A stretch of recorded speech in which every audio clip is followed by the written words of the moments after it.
ఆనంద ఫ్యామిలీలో అందరూ డైనింగ్ టేబుల్ దగ్గర ఉండగా నడుస్తున్న శరణ్య కాలు ఒక్కసారిగా మెలిపడిపోతుంది. కాలు బెణుకుతుంది. అమ్మా అని గట్టిగా అరుస్తుంది శరణ్య. అయ్యో ఏమైందమ్మా అంటూ అందరూ శరణ్య చుట్టూ చేరతారు.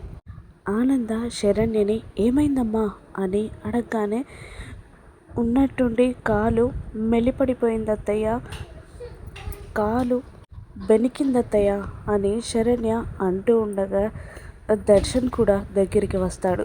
మెల్లిగా రూమ్లోకి తీసుకెళ్ళు నాన్న అని ఆనంద అనగానే అలాగే అంటూ శరణ్యని మెల్లిగా నడిపించుకుంటూ తీసుకెళ్తూ ఉంటాడు దర్శన్. వాళ్ళ ఫ్లోర్కి వెళ్ళేటప్పుడు సగం మెట్లు ఎక్కగానే అమ్మా అని ఇబ్బంది పడుతూ ఉంటుంది శరణ్య. ఒక్కసారిగా దర్శన్ శరణ్యని తన 2 చేతుల్లోకి తీసుకుంటాడు. దర్శన్ని శరణ్య అలా చూస్తూ ఉండిపోగా నేనున్నాను నీకు అన్నట్టు కళ్ళతో సైగ చేస్తాడు దర్శన్.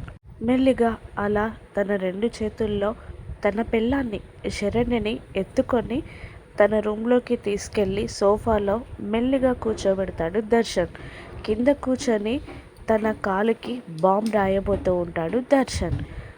ఏవండి మీరు నా కాలు ముట్టుకోవడం ఏంటి, వద్దండి అని శరణ్య అంటూ ఉండగా నాకు నువ్వు ఎన్నెన్నో సేవలు చేస్తూ ఉంటావు, ఆ సేవల్లోనే నువ్వు తృప్తి పడతాను అని అంటూ ఉంటావు.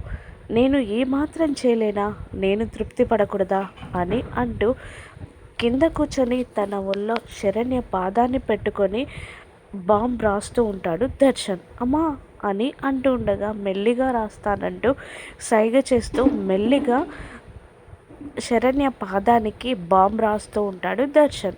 అది చూసిన సౌమ్య కోపంతో ఊగిపోతూ ఉంటుంది. ఇప్పుడు సౌమ్య ఏం చేస్తుందో రాను ఎపిసోడ్స్లో చూద్దాం. Thank you for watching.